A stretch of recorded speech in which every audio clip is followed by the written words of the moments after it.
Hey guys, and welcome back to my channel. So if you are new here, my name's Emily, and I make recovery videos for severe anxiety, agoraphobia, panic disorder, DPDR, etc. So today what I want to talk about is going to be really quick, and basically it's just going to be how do you make anxiety your testimony and not your identity? Woo! So, if you are on these Facebook groups like I was on, or on these Reddit pages, you will quickly see how many people have made anxiety their identity. Maybe you're struggling with this yourself. So, man, there's no better way to trap you into anxiety forever than to make it your identity. And why is that? Because then you're not allowing yourself to recover. Right? If you have decided that this is who you are, this is your identity, you're not going to change, right? Like you can't change, you're a victim to this, then why would you change, right? Like you're not going to be open to hearing people that can actually help you, like this channel.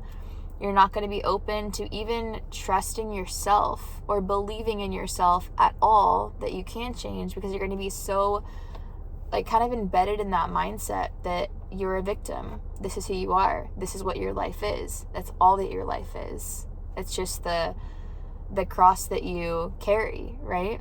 It's the thorn in your side. And so I see this so much, and there is nothing more frustrating to me than this, I would say, when it comes to anxiety recovery. And not only are these people that are on these forums dragging people down with them, but they're dragging themselves so far down, and nobody is too far gone to recover. I don't care if you've had this for 50 years, you can recover. Guarantee you that. So, how do you make this your testimony and not your identity? Well, first off, it's realizing, right? Like, as a believer, God did not create us to be anxious people. He did not. He did create us to have a nervous system that functions in a certain way, and we live in a fallen world, and unfortunately, there are so many circumstances in this world that are very counterproductive to having a healthy nervous system. So there's that. So when we talk about ideal, when we talk about rewiring our brain, all this stuff, it's literally getting your mind more in line with how God created it to be, right? Like when the Bible says, do not be like the world, transform your mind. Transformation takes a heck of a lot of work, right? So when we talk about brain retraining and all this fancy schmancy science stuff, it's literally what the Bible's saying. It's talking about renewing your mind. Okay, that takes it's not just something that happens once. It's not just a choice that you make. You're like, hey, I'm going to renew my mind, right? Like that takes taking these neural pathways that are dug deep, these negative habits and these negative thought patterns, right? Constantly living in fear, and we have to change that, right? So anyway, going back to this whole concept here, it's making the choice, this is not how God made me, right? Like we live in a fallen world. God did design my body in a way that it can heal itself 100%. We just have to do it and learn how to do it, which download my free guide if you haven't already, because it's in there. So making that choice that you can recover, tuning out all the voices, right? Like for me, I had to leave. I rejoined them because now I help people in these groups. But I had to leave when I was actively recovering and struggling. Pretty much all the groups. I had to make a very conscious decision to get off of Reddit. I had to make a conscious decision not to chit-chat with people online that are in the same boat as me, because we've got the blind leading the blind now, and we're dragging each other down, and we're a sinking ship together, and that's not healthy and that's not productive. So I had to make those choices. I had to, when I tuned out those voices, I had to tune in the voice of God and realize okay, God, what is this, right? And for the longest time, I was praying, take this away, take this away, take this away. God, take this away. I can't do this. Why are you doing this to me? Where are you? And here's the thing. If God had taken it away, which he can do for sure, he's a miracle worker, but he didn't for me. And if he had done that, as just taken it away, what would have happened is I would have lived the same life. I would have stressed myself out to the max again. I would have forgotten, within 6 months. And I would have been in the same spiral, starting that little fire that's going to soon turn into a forest fire again. And now here I am in the same exact boat, even more hopeless that time around, because now I'm like, oh my God, it happened again. It's going to happen again for the rest of my life, right? So I wouldn't have learned anything. I wouldn't have changed who I was, because this journey has changed me so much. It's changed my personality. It's changed my strength, my tenacity. It's changed so many things about myself. My faith, like so many things, right? So if he had done that, I wouldn't have learned everything that I learned, and my life wouldn't be so transformed. So there is a reason for everything. Praying for, maybe instead to take it away immediately, which you can pray whatever you want to pray, but maybe instead of that, praying for peace where you're at, praying for strength for the day, strength for the hour, strength for the minute, right?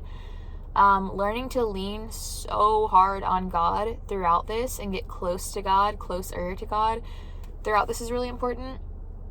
And then also, I would say praying just for contentment, like being content in the situation that you're in. And that was hard for me, especially like a little bit further on in the journey, when I was like, okay, I'm doing these things, I feel like dog crap, and I don't feel like myself, and I have a pounding headache 24/7, so good for me, I can go to the beach with my kids, but I feel like ultimate trash 24/7.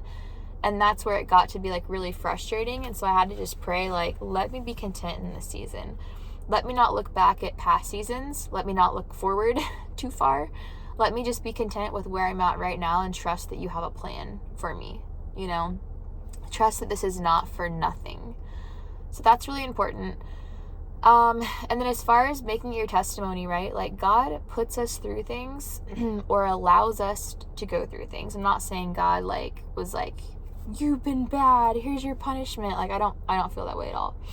But God allows us to go through things to help us grow, and also I believe to help others. And man, I wish I had the verse. I'm going to put it in the description to this video, because there was one specific verse that I was reading when I was recovering, and it was so good. And it was basically saying, like, you basically something along the lines of like, you go through things, and then the wording was like, so that you can help others, or something like that. And I remember that, so that wording is what I really dug into, and was like looking at the meaning behind that, and like the original text and things like that. And it was like, so that, like, I went through this so that I can help others, So check the description, you can find that verse. But yeah, I mean, once you do go through this, use this as a chance to bring others up, because not only is anxiety super common, way more common than I realized, like this type of anxiety, but it is only getting worse. Like, we live in this world that is now offering so much stimulation. I mean, if you even look at the way that some of these apps like TikTok are created, for example, with the scrolling. I mean, it is so bad for our brains, and it is literally like rewiring our brains in a negative way to need that stimulus. It's giving us ADHD, it's giving us anxiety. There's a study on the show CoComelon for kids. I've got little kids, and it's not just CoComelon, it's plenty of shows, but they were talking about the bright lights, the stimulus, the fast-pacedness of the show was I believe it was giving kids ADHD or something like that. There was some very negative impact of it, but the stats are outrageous on how high anxiety is. So if you're going through this, I can guarantee you there are a solid handful of people in your life that are going through this that you don't even know about. So use this as something that God has done in your life. Allow God to change you through this, right? Because God is not a puppet master. And he's not here to just, drag you around and do things for you and tell you what to do and all this kind of stuff. Like, you have to participate, right? And so allow God to change you, and then take that change and tell everybody about it when you're done, Because again, I do not regret going through this. I don't. I'm glad that I went through this. It transformed me so much. It's given me so much strength. And at the end of the day, like, it sucked to go through this, but I have my life ahead of me. and I have kids to raise, and I have kids to raise up and teach how to regulate their minds and regulate their bodies and what not to do based on what I did and didn't do, right? So there is positive to this. So just remember, like, this is not your identity. The Bible is very clear that we are not created to be anxious, right? It literally says in the Bible, do not be anxious about anything, but instead pray about everything, is what it says. And that verse is not just meant to be like, don't be anxious about anything. Like, you know, it's not that, right? It's literally like, but instead, because God knows that our bodies are created to have these feelings, right? And these emotions and stress and things like that. So when you are anxious, pray. And the ideal response is meant to kind of like take away a lot of that negativity and just let it be what it is. Let your body kind of like let the fire go down naturally over time, let it heal itself. But make sure that within that response, you are leaning on God, right? And you can kind of put that in wherever you want it to be. But I hope this helps. I hope this makes sense. Don't make this your identity. It doesn't need to be. And if it is, it's a choice that you're making. And I just want to let you know, like, it's on you. Like, the ball is in your court. You have to take responsibility for this. I'm not talking about like the anxiety itself. I'm not talking about what caused it. I'm not talking about trauma, but I'm talking about where you're at right now and what you can do moving forward. So connect with me. Thank you for watching and I hope this helps.